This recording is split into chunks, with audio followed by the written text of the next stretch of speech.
저는 한 번 이혼한 경력이 있는 30대 초반 여성입니다. 제 남편 차에서 임신 테스트기가 나온 그날 이후부터 지옥은 시작되었습니다. 그날은 제가 오랜만에 친구들과 약속이 있는 주말 저녁이었어요. 저는 평소 편리하다는 이유로 경차를 끌고 다닙니다. 남편은 중형 외제차를 끌고 다니고요. 그날 약속 장소가 갑자기 외곽 지역 쪽으로 바뀌어서 제가 경차를 두고 남편 차를 끌고 간다고 통보했습니다. 솔직히 말해 남편 차도 아니고 같이 대출금 갚아나간 차이기 때문에 공용차라고 볼 수 있어요. 평소 같았으면 그냥 아무렇지 않게 차키를 건네줄 남편이었지만 그날따라 안절부절 못하며 오늘 엔진오일 경고등이 떴다는 둥, 차가 너무 더러운데 그냥 제 경차 타고 가면 안 되냐는 둥, 그 차를 못 타게 하더라고요. 저는 약속 시간에 촉박해서 상관없다고, 엔진오일 경고등은 내가 보고 알아서 하겠다고 하고 차키를 뺏어돌다시피 하며 엘리베이터를 탔습니다. 그런데 막상 차에 타니 차가 더럽기는커녕 엄청 깨끗하고 엔진오일 경고등도 안 떠 있더라고요. 뭐지? 하는 생각도 잠시, 약속에 늦어 정신없이 운전해서 달려갔습니다. 그렇게 시간을 보내고 귀가하던 중 스마트폰 배터리가 다 되어 충전을 좀 하고 싶었어요. 그래서 연결하는 줄을 찾으려고 글로브 박스를 열었는데 저는 처음 보는 화장품 파우치 같은 게 있더라고요. 저는 그 자리에서 화장을 고치거나 한 적이 거의 없기 때문에 글로브 박스에 파우치를 두고 다니지 않아요. 그거 보자마자 남편 옷을 따라 이상한 행동한 것도 그렇고 문득 불안한 직감이 들어서 갓길에 차를 세우고 미친 듯이 열어봤습니다. 파우치를 열어보니 립스틱이랑 파우더 같은 화장품들이 들어있었고 임신 테스트기 하나도 있더라고요. 여기 계신 분들 중에 남편 바람 피웠던 경험 있으신 분들 계실 거예요.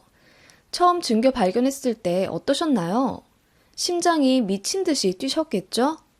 네, 정말 그렇더라고요.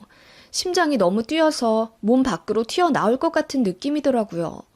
그동안 일이 너무 바빠서 회사에서 일주일에 2-3번은 야근까지 했던 남편이었고, 그렇게 바쁘게 사는 남편이 불쌍해 저희 친정부모님은 녹용까지 지어 보내주셨습니다. 남편 상사가 워낙 개팍해서 일요일에도 테니스다, 스크린 골프다 끌려 나간 적이 많았고 그렇게 주말에 나갈 때마다 죽상 울상을 하며 나갔던 남편이었습니다. 저는 안쓰러웠고요. 그런 남편의 모습이 주마등처럼 떠올랐고 배신감이 미친 듯이 밀려들어와 뒤늦게 눈물이 폭포처럼 쏟아져 내리더군요. 연애하면서 그리고 결혼 생활하면서 남편의 외도는 단 한 번도 의심해 본 적이 없습니다. 아니, 남편 폰을 몇 번 본 적이 있는데 그때마다 너무 깨끗했고 집에서는 항상 가정적인 남편이라 설거지며 청소도 도맡아 했던 남편이었어요. 그래서 맞벌이 하면서 을에 갖는다는 집안일 분배 갈등도 저희 부부는 없었고 다만 저희에게 아이가 안 생겨 고민이었습니다. 결혼 4년 차가 되어가는데도 임신 한 번 되지 않아서 저는 회사 다니면서 정기적으로 산부인과도 다녔어요. 저에게는 아무 이상이 없고 오히려 자궁이나 난자 상태가 평균 나이보다 어리고 건강하다는 소견까지 받았습니다. 남편도 아이를 갖고 싶어 하는 입장이라 그러면 같이 난임병원 다니면서 알아보자고 했더니 곧 죽어도 본인에겐 아무 이상이 없답니다. 그러면서도 아이는 갖고 싶어 하는 게 모순이더라고요. 그래서 딱 올해까지만 자연 임신 기대해보고 계속 안 되면 내년부터는 난임병원 다니자고 했어요. 남편은 계속 싫어하는 눈치더라고요. 시어머니께서도 임신을 엄청 재촉하셨습니다.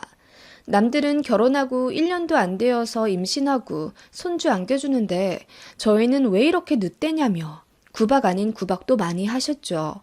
제가 일하는 스트레스 때문에 자꾸 임신이 안 되는 거 아니냐면서 잘 다니고 있는 직장을 관두라고 종용하실 때도 있었고 제가 남편보다 2살 연상이거든요. 나이가 많아 그런 것 아니냐면서 임신에 좋다며 어디서 출처 불분명한 약초들을 집에서 야매로 다려 저에게 보내주시기도 했습니다. 뭐뭐 들었냐니까 시어머니 본인도 모른다네요. 그런 걸 어떻게 먹습니까? 당연히 싱크대에 다 부어버렸죠. 물론 시어머니에게는 먹었다고 했습니다. 안 그러면 잔소리 엄청 나시거든요. 아무튼 저희 부부는 그런 상황이었지만 사이는 좋은 편이었어요. 남편은 애처가 소리도 들을 정도면 말 다 했죠. 연애 때도 저에게 참 잘했거든요. 시어머니가 임신 스트레스 주시는 것만 빼면요. 그런 사람 차에서 여자 화장품과 임신 테스트기가 나왔다는 사실은 저에게 하늘이 무너지는 충격과도 같았습니다. 그 와중에 다행인 건 두 줄이 아니라 한 줄이라는 사실이었고, 그런 제 모습이 스스로 웃기더라고요. 집에 귀가하지 않고 카톡에도 답장 없는 저에게 남편은 계속 전화를 하기 시작했습니다. 평소엔 제가 연락이 없어도 그렇게까지 집착하며 부재중 남기지 않습니다. 차 못타게 했던 거 하며 지금 이렇게 미친 듯이 전화하는 거 보면 뭔가 캥겨도 단단히 캥긴다는 뜻이겠죠. 전화 안 받고 바로 친정으로 차를 돌렸습니다. 그런데 친정 부모님 아파트에 차는 됐어도 막상 올라가기가 두렵더라고요. 부모님 가슴에 대목 받을까 봐요. 그렇게 주차장에서 엉엉 통곡하니 새벽 1시가 되어 있더라고요. 뭐가 되든 결론을 내자 싶어서 집으로 갔어요. 그 파우치를 손에 들고요. 집에 가니 자고 있을 남편이 웬일로 깨어 있더라고요. 그러더니 저더러 왜 이렇게 연락도 안 받고 늦게 왔냐면서 화를 내더니 차키부터 달라고 제 주머니를 뒤지더라고요. 그러다가 파우치를 발견하고 소스라치게 놀라는 모습이 정말 역겨웠습니다. 제가 파우치를 열어 그대로 바닥에 내용물을 쏟아 부었어요. 임신 테스트기를 남편 눈앞에 보이며 "이게 뭐야?" 라고 했더니 남편이 얼굴이 하얗게 질려 아무 말 못하더라고요. 그러더니 이내 사실 회사 형한테 차를 빌려줬거든. 형수님 거 같아. 지난주에 차 빌려줬어. 이러더라고요. 제가 지금 회사 형한테 당장 전화해보라고 했죠. 그랬더니 지금 새벽 1시인데 저더러 제정신이냐며 도리어 화를 내기 시작했습니다. 저더러 의붓중이라면서 매일 주말까지 힘들게 일하는 남편을 지금 의심하는 거냐며 난리를 치더라고요. 새벽 1시에 회사형 깨우는 건 안 되고 이웃 주민 깨우는 건 되나 봅니다. 그렇게 길길이 날뛰면서 그 파우치를 다시 뺏어가려는 거예요. 그래서 저는 그걸 사수하려고 했고 몸으로 신랑 일을 벌였어요. 그런데 남편이 그대로 저를 온 힘을 다해 현관에 밀어버리더라고요. 그래서 저는 신발장 모서리에 허리를 박아서 정말 큰 고통을 느꼈습니다. 그 와중에 남편이 저에게 폭행을 가했다는 사실에 다시 한번 하늘이 무너지는 것 같았어요. 남편이 저에게 미안해할 줄 알았는데 오히려 씩씩대면서 저에게 "지금 뭐 하는 거야? 이거 형수 거야. 당신이 생각하는 그런 의심스러운 상황 아니라고. 내가 몇 번을 말해. 아니, 새벽까지 연락도 안 되고 어디 있다 온지도 모르는 당신이 더 의심스러운데? 바람은 네가 피우고 지금 나 뒤집어 씌우려는 거지? 하며 윽박지르더라고요. 최소한 무릎이라도 꿇으며 미안하다고 할 줄 알았는데 오히려 적반하장으로 나오니 제 머리가 하얘지더라고요.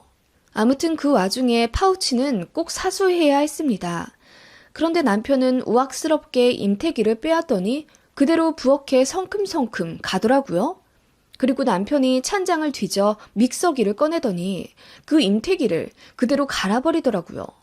엄청난 소음을 내며 그대로 부서져 버렸고 남편이 산산조각난 그 형체도 알아볼 수 없는 임태기를 남편이 그대로 쓰레기통에 넣더라고요. 제가 소리를 지르며 미친놈이라고 욕했더니 남편이 핸드폰을 들어 녹음을 하기 시작하더라고요. 의부증에 언어폭력으로 저에게 위자료 받고 이혼하겠대요. 불과 7시간 전까지만 해도 천사 같았던 남편이 이렇게 돌변한 겁니다. 이렇게 갑자기 모든 것이 바뀐 상황이 지옥 같았고 그 와중에 정신 차리자 싶어서 어떻게든 남은 증거물이라도 사수하자 싶었어요. 남편이 제 생각을 알았는지 파우치까지 뺏어가려고 했고 제 옷을 뒤져 차키를 뺏으려고 하더군요. 그러다가 안 되겠다 싶었는지 지 방으로 가더라고요. 여분 차키가 하나 더 있거든요. 제가 그 틈을 타서 파우치와 그 임태기 조각을 가지고 미친 듯이 밖으로 나왔습니다. 남편이 뒤늦게 저를 잡으려고 현관을 나서더라고요. 엘베를 보니까 꼭대기층에 가 있고 남편은 또 저를 쫓아올 것 같은 그 다급한 상황에서 저는 계단을 택했고 넘어지다시피 하며 계단을 내려왔어요. 남편도 괴성을 지르며 따라오더라고요. 소름이 돋아서 지금도 그때 생각만 하면 오싹합니다. 그렇게 제가 찰나의 순서로 먼저 차에 도착했고 앉자마자 차를 잠궜습니다. 남편이 문을 미친 듯이 두드리더라고요. 그대로 아파트 밖으로 빠져나갔습니다. 울면서 운전하다가 어느 한가해 보이는 공터에 차를 대고 또 하염없이 울었어요. 그러다가 정신 차리고 블박을 뒤지기 시작했습니다. 별거 안 나오더라고요. 회사, 집 왔다 갔다 하는 기록만 남아 있었고요. 다만 조금 다른 점은 음소거를 해놨다는 점이었습니다. 남편은 평소에 저에게 늘 블박 음성을 켜넣으라고 합니다. 사고 시 제가 한 말이나 놀라서 소리 지르는 것이 증거로 쓰일 수 있다며 꼭 소리도 녹음되어야 한다고 하는 사람인데 그런 사람이 불박 음소거를 해놓다니 의심스러운 게 한두 개가 아니거든요. 그제서야 제가 성급히 남편에게 모든 걸 오픈한 게 어리석었다는 생각이 들더라고요. 티 내지 말고 천천히 증거 수집해서 나중에 터뜨려야 했는데 순식간에 패닉이 오니 저도 모르게 이성을 잃었던 것 같습니다. 이렇게 된 거 뭐 어떻게 하겠어요. 남편은 지금쯤 본인 핸드폰이랑 집 구석구석을 뒤져 모든 것을 초기화시키고 있을 테고 저는 하나 남은 이 차라도 샅샅이 뒤져 무어라도 더 캐내자는 심정이었습니다. 그렇게 불박에 매달려 지난 시간을 보고 있는데 지워지기 직전인 한 달 전에 찍힌 영상에 눈을 의심하는 뜻밖의 인물이 나타난 걸 보게 되었어요. 그건 바로 시어머니였습니다. 저희는 시댁 갈 때 차 밀린다는 이유로 거의 KTX를 타고 다니고 이 차를 끌고 시댁에 방문한 적은 없습니다. 그런데 한 달 전에 시어머니가 이 차에 타셨다니요. 말도 안 되는 이야기입니다. 이상해서 시어머니가 차 앞 유리창에 찍힌 그 시점 전후로 미친 듯이 보기 시작했습니다. 불행 중 다행인 것은 시어머니가 차에 탄 날은 불박에 녹음이 되어 있더라고요. 시어머니가 가신 이후부터 다시 음소거가 시작되었고요. 그 와중에 정말 다행이었습니다. 정황은 이랬어요. 차는 남편 회사 주차장에 대어져 있었는데 차량 앞으로 시어머니랑 남편이 찍히더라고요. 앞에서 무언가 얘기하더니 시어머니가 주위를 두리번거리며 차에 타서 얘기하자는 뉘앙스로 표현했고 그렇게 두 모자가 차에 타자마자 언성을 높여가며 이야기를 나눈 것이 모두 블랙박스에 녹음이 되었습니다. 엄마, 현주를 왜 만나? 아니, 그래서 빨리 어떻게든 결정을 좀 해. 너나 세아가나 나이는 자꾸 먹어가는데 어쩔 거야. 현지랑 언제까지 만날 수 있을 것 같아? 현지가 헤어지자고 하면 어쩔 거고. 그럼 너만 낙동강 오리알 되는 거야. 엄마, 내가 알아서 잘 정리해볼게. 아무튼 난 지금이 좋아. 현지도 아직 결혼을 하고 싶지 않은가 봐. 내가 현지한테 전화해보리? 저번에 나랑 만났을 때는 어머님 하면서 현지도 너랑 빨리 결혼하고 싶다고 그랬단 말이야. 애가 어려서 말만 그렇게 하지 막상 결혼하자고 하면 빼. 튕기는 거야. 네가 잘 좀 구슬려봐. 그런데 만난 지 벌써 1년이 넘었는데 아직도 임신이 안 되니? 그러네. 진짜 나한테 문제가 있긴 한 건가? 네 형처럼 너도 정자 상태가 안 좋은 거 아니니? 아이, 엄마, 남사스럽게 그런 말을. 아니, 검사라도 좀 해봐. 세아기도 그렇고 현지도 그렇고 왜 관계를 하는데 임신이 안 돼? 엄마, 검사는 죽어도 싫어. 엄마는 아들 둘 있는 게 전부 남자 구실 못하는 놈들이었으면 좋겠어? 아무튼 내가 알아서 할게. 그리고 현지한테 그만 연락해. 부담스러워해. 네가 우유부단하게 행동하니 그렇지. 둘 중에 하나 빨리 정리하고 빨리 애 가져. 네 아빠 유산 작은 아빠한테 다 가게 생겼어. 엄마, 알겠어. 그만 좀 해. 그렇게 시어머님은 차에서 통화를 좀 더 하시다가 둘 다 차에서 내리시더라고요. 그 이후로는 별거 찍힌 거 없고요. 정말 황당하더라고요. 그 20분 남짓 대화 내용으로 보아 시어머니는 남편 상간녀의 존재를 확실히 알고 있었습니다. 따로 만나고 전화통화까지 할 정도였으면 꽤 친밀하다는 얘기였고요. 그리고 유산에 관한 얘기는 시아버지 쪽에 현재 가치 120억 정도 되는 땅이 있는데 그 땅이 작은 아빠에게 가게 생겼습니다. 가정사가 있어 자세히 말은 못하지만 작은 아빠 쪽으로 못 가게 하려면 형님이나 남편이 아이를 가져야 하는데 아주버님은 난임병원에서 이미 정자 건강이 안 좋다는 판정을 받으셨습니다. 그래서 난임병원 다니며 형님네 부부가 노력하고 있고요. 남편도 그걸 잘 알고 있어요. 그래서 저도 같이 병원에 다니자고 했던 건데 남편은 본인도 정자가 비실비실하다는 소리를 들을까봐 그런지 곧 죽어도 병원 가서 검사는 안 하겠다고 고집 부리더라고요. 이해는 안 가지만 남자 자존심이라 그런가 싶어서 조금 시간을 두고 이해하고 있던 상황이었습니다. 아무튼 많은 증거가 손에 들어왔잖아요. 그대로 동트기만을 기다려 변호사 사무실에 찾아갔습니다. 제가 가져간 모든 것들은 외도 증거가 되기에 충분했고 제가 집에서 남편에게 폭행당하는 모습도 영상에 있어서 다행이었습니다. 제가 남편 대면하기 전에 동영상 켜놓고 집에 들어갔거든요. 그 길로 병원에 가서 허리로 전치 2주 진단 받았고 신경정신과까지 가서 모두 진단서 받아냈습니다. 그리고 시어머니에게 찾아갔어요. 시어머니는 이미 남편에게 모든 이야기를 들은 상태였고 제가 쳐들어갈 것까지 예상하셨는지 굉장히 의연한 모습으로 절 대하시더라고요. 제가 녹화 켜놓고 얘기할 거라는 걸 예상하셨는지 계속 발뺌하시더라고요. 글쎄, 우리 아들은 그런 적 없대도 너 의부증이 너무 심한 것 아니니? 어머님, 현지랑 따로 만나기도 하셨잖아요. 계속 오리발 내밀지 말고 이제 사실대로 좀 말하세요. 어머님 그러시면서 저한테 시어머니 대접은 받고 싶으셨어요? 뭐? 시어머니 대접? 의부증에다 싸가지까지? 안 그래도 너 마음에 안 들었는데 이참에 이혼해라 그냥. 나이도 많아서 임신도 안 되나 본데 너 같은 하자 있는 년은 나도 빨리 치워버리고 싶다. 네? 하자가 있다고요?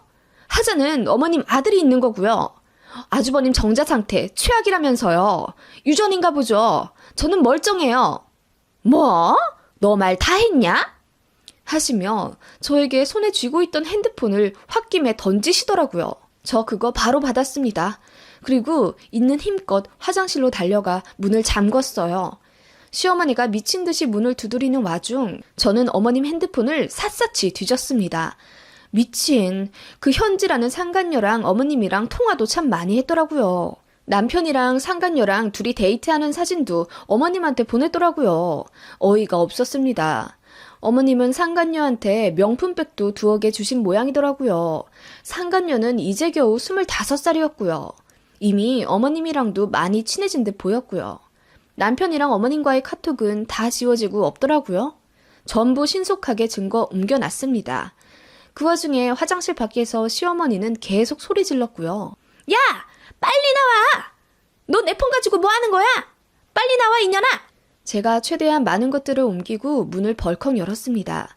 시어머니가 제 손에 있는 폰부터 대뜸 집어가며 저에게 손을 올리려고 하시더라고요. 제가 어머님 손목을 탁 잡고 말했습니다. 정자 안 좋은 것만 유전인 줄 알았는데 쓰레기 같은 인성도 유전이었나 보네요.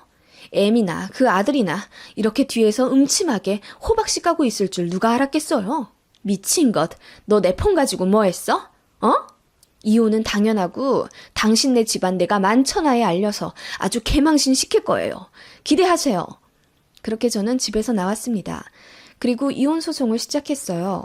정말 진흙탕 싸움 그 자체였고 남편 쪽에서도 변호사 선임해서 계속 자기는 죄가 없다는 식으로 나왔지만 제가 제출한 증거 중 40%가 인정이 되어 결국 남편의 유책으로 결정났습니다. 위자료요? 얼마 안 되더라고요. 겨우 1,500만 원이었습니다. 법이 그렇더라고요. 재산 분할하느라 또 머리가 꽤나 아팠지만 아무튼 제 쪽으로 유리하게 마무리 짓는 중이고요.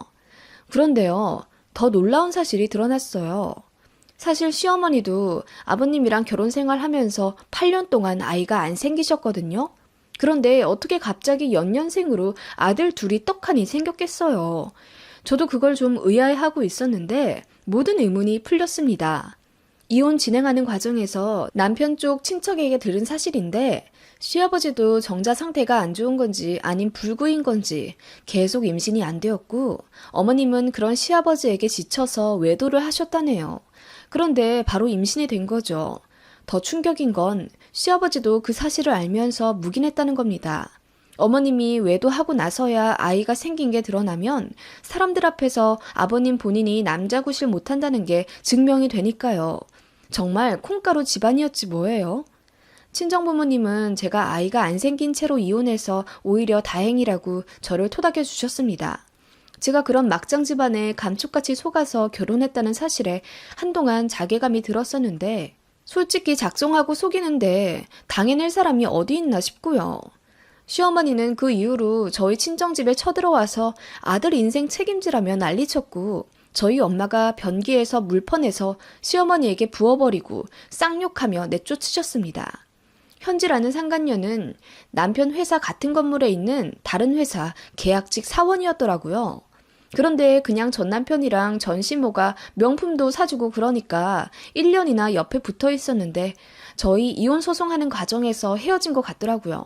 몰라요. 또 어떤 여자를 만나 두 모자가 철저하게 속이며 제2의 피해자를 만들지. 저는 정의의 사도는 아니지만 그 꼴은 정말 못 볼 것 같아요. 그래서 전 남편 회사 쪽에 이 얘기를 전부 흘려보냈습니다. 친했던 남편 직장 상사 와이프 얘기로는 전부 남편 얘기로 떠들썩해졌던 것 같더라고요. 인사고과에 인성과 평판 역시 중요한 회사라 아마 좌천되는 건 확실할 거고요. 얼굴도 제대로 못 들고 다닌다고 들었습니다. 퇴직도 생각 중인 것 같다고 하던데 남이사고요. 그 상간녀도 개망신 당하고 회사 관뒀다더군요. 솔직히 더 처참하게 망했으면 좋겠습니다. 그 집안 전부요. 거의 2년이 다 되어가는 시간 동안 정말 많이 힘들었는데 이제는 심리적으로 많이 안정되었고 친정 부모님 옆에서 서로 잘 보듬어주며 행복하게 살고 있습니다. 상담치료사 선생님의 네 탓이 아니야 라는 말이 큰 위로가 되었어요. 혹시나 이런 비슷한 일로 많이 힘들어했을 분께 저도 말해드릴게요. 일이 그렇게 된 건 결코 당신의 탓이 아닙니다.